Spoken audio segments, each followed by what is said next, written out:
мен лично өзүм бул даун синдромду бул балам төрөлгөнгө чейин билген эмесмин да.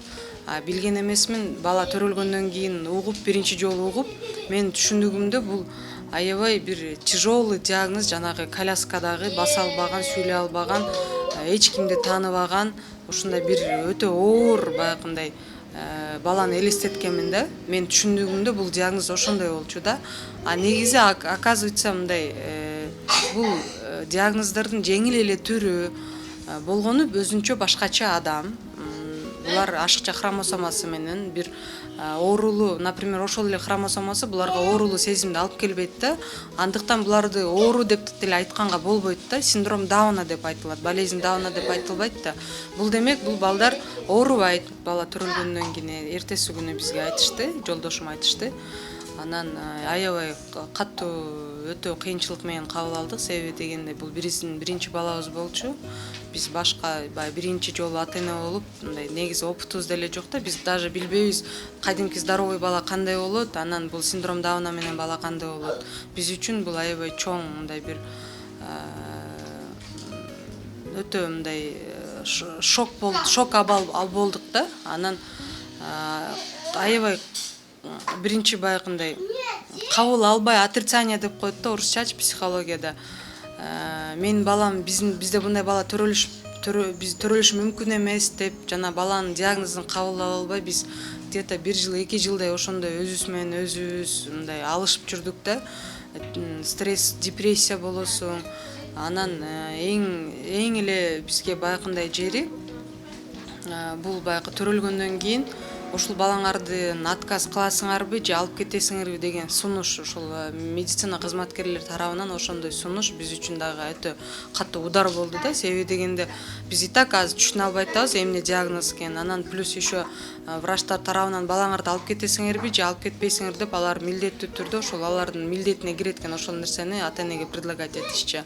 Андан беш бетер коркосуң да, эми кандай раз ушунчолук даражада алар алып кетти, таштап кеткиле деп сунуш кылып атат, значит что-то не то деп ойлойсуң да.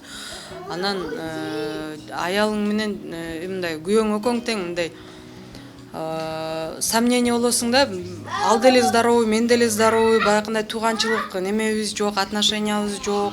Кош бойлуу мезгилимде эч кандай ооруган эмесмин, аябай идеалдуу мындай кош бойлуу мезгил болгон да. Анан төрөтүм деле өтө жеңил төрөт болгон. Анан эле бала ушундай түшүнүксүз да. Анан бирөө келип мындай конкретно отуруп алып, бул балам мондой болот, булар ушундай себептен ушундай төрөлөт деп бизге эч ким мындай бир түшүндүрмө берген эмес да. Ошол себеп биз өтө мындай оор кабыл алдык. Оор ошол нерсени өз кабыл ала албай жүрдүк, бир кыйлага чейинчи. Анан азыр дагы эми баягы интернет өнүккөн мезгил, интернет булактарынан анан өзүбүз үйгө чыккандан кийин, роддомдон үйгө чыккандан кийин ушул синдром Дауна боюнча информация издеп баштадык да. Издеп баштаганда ушул Россия жергесинде бир энени табып, ошонун баласы ал мезгилде 5 жашта экен. Анан ошол эне менен жазышып, сүйлөшүп баштап көп маалыматтарды алдым.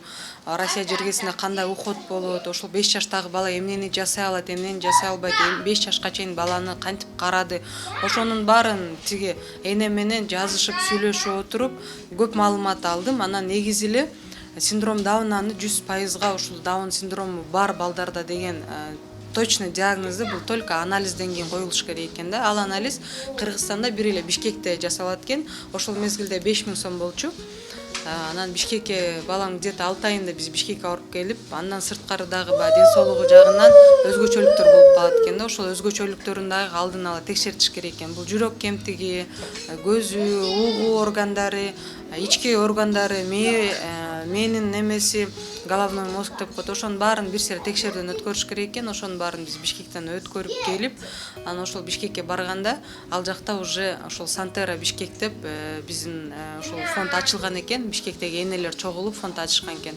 Ошол энелер менен чогулуп, анан кыйла баягы өзүмө келе баштап, мен жалгыз эмес экенмин, мындай балдар бар экен деп себеби дегенде буга чейин ойлойсуң да, как будто бул ушундай бала бир эле сенде төрөлгөндөй деп ойлойсуң да, сенде эле төрөлгөндөй болуп, анан биздеги жанагы эл эмне дейт деген түшүнүк эң ушул биздин энелерди көбүрөөк депрессияга киргизген ушул эл эмне дейт деген үй бүлөнү депрессияга кабылдырган ушул эл эмне дейт деген түшүнүк да. Себеби дегенде мындай бала төрөлгөндөн кийин баягы биз ушунчалык коркот экенбизде, кошунам эмне дейт, анан досторум эмне дейт, туугандарыбыз эмне дейт, ушундай оорукчан бала төрөлүп калыптыр деп ата эне как будто өзүн күнөөлүү сезип баштайт дагы, анан жана баланы болушунча үйдөн бекитип баштайсың да, көрсөтпөй.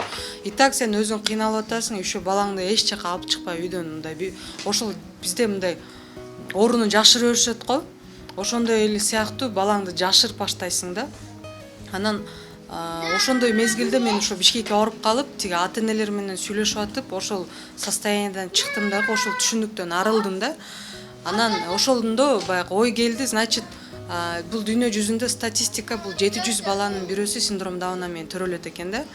Демек Кыргызстанда дагы статистика аябай чоң. Мындай балдар илгертеден төрөлүп келген, төрөлө берет, төрөлүп жатат да учурдачы. Демек, значит, бул балдар көп экен деп, анан ушул Бишкектеги ата энелер менен, алардын кеңештери менен анан Ошко келгенде ушундай ата энелерди чогултуп издеп баштадым. Кантип издем, поликлиникага барсам, там өзүбүздүн участковый врачтан сурайбыз, ушундай синдром Дауна бала барбы, бизге номерин бериңиз деп.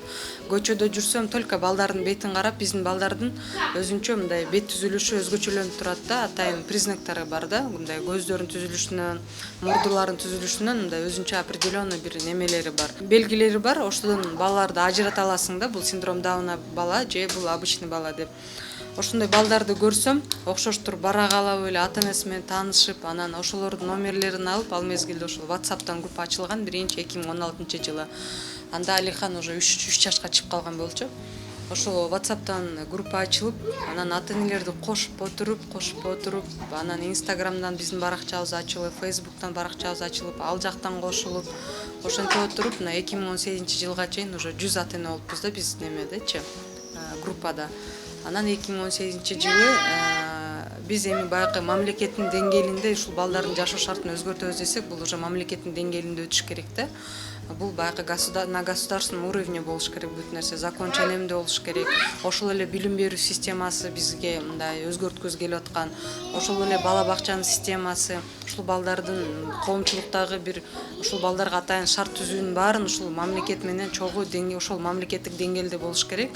Аны үчүн биз как мамлекетте официалдуу бир уюм болуп катталышыбыз керек деп, анан ошол 2018 жылы Сантера Юг деп ошондой аталышта ошо ата энелерден түзүлгөн кайрымдуулук фонду деп биз мамлекет тарабынан катталып, анан иш чараларды өткөзүп баштадык. Биринчи эле иш чарабыз бул сүрөт көргөзмөсү болду.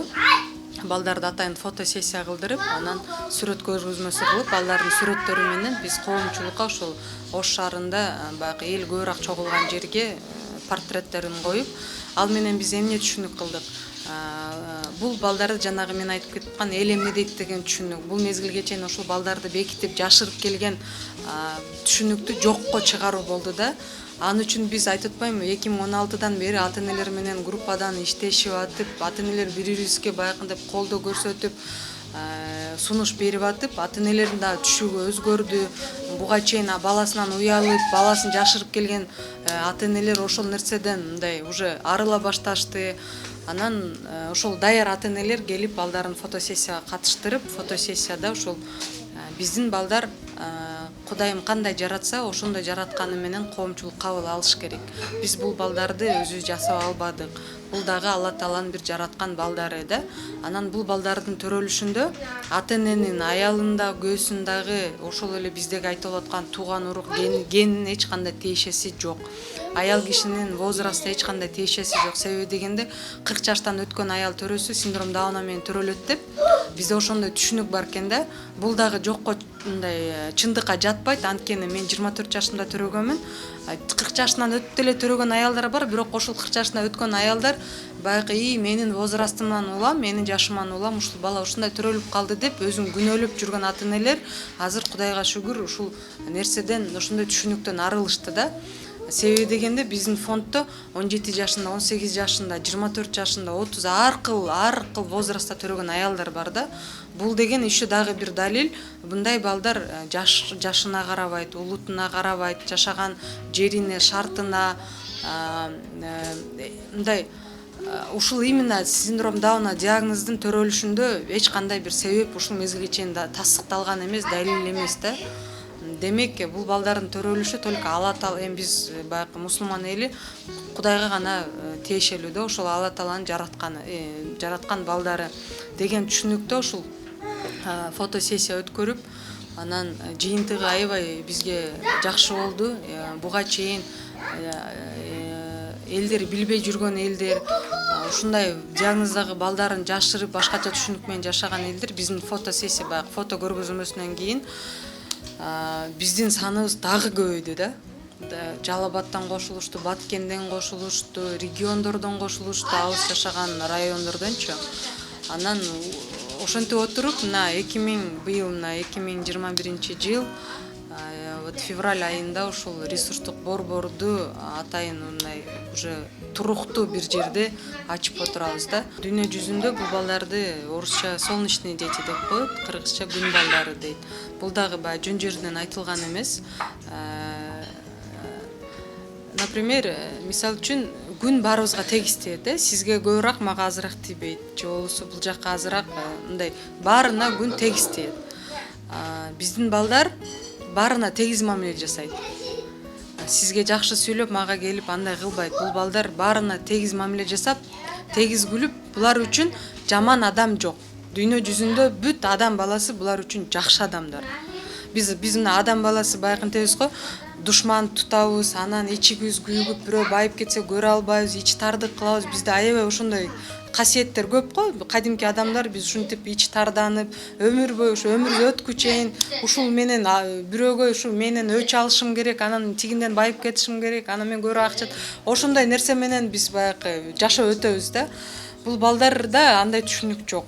Бул балдарда баары жакшы адам, баарына тегиз мамиле кылат. Например, менин Алихан 7 жашта болуп атабы, азыр 1 жаштагы өзүнүн карындашына бул кичинекей эле деп 7 жаштагы менин кадимки если балам, 7 жаштагы любой бала 1 жаштагы бала менен эч качан ойнобойт. А менин балам 1 жаштагы бала менен ойноп кете берет, ал кичине дебейт. Ошол эле учурда чоң эле, например, 30 жаштагы бала кадимки ушул кичинекей бала кандай баягы күнөөсүз, аеосуз, баяоо сезимдери болот го, ошондой да булардыкычы. Анан аябай боорукер болушат. Аябай боорукер, ушу колундагы бүт нерсесин берип, анан аябай мындай чынчыл, справедливый деп коюшат. Буларды алдай албайсың. Бирдекени көрүп турса, ошол баарына тегиз болуш керек. Анан дагы өзгөчөлүктөрү, булар баягындай аябай сезимтал келишет. Сезимтал, эгер ушул балдарды бирөө мынтип жактырбай, мындай отношение кылып аткан, мамиле кылып аткан болсо, ошол адамга барбайт. Анан бирөө чын дилинен жакшы көрүп, баягын өп, кучактап, өзүнүн жүрөгүн берип атса, ошол адамды как будто өмүр бою көрүп, ошол бир үйдө чоңойгондой ата энесиндей кучактап, өп, чытап ошондой кылышат да.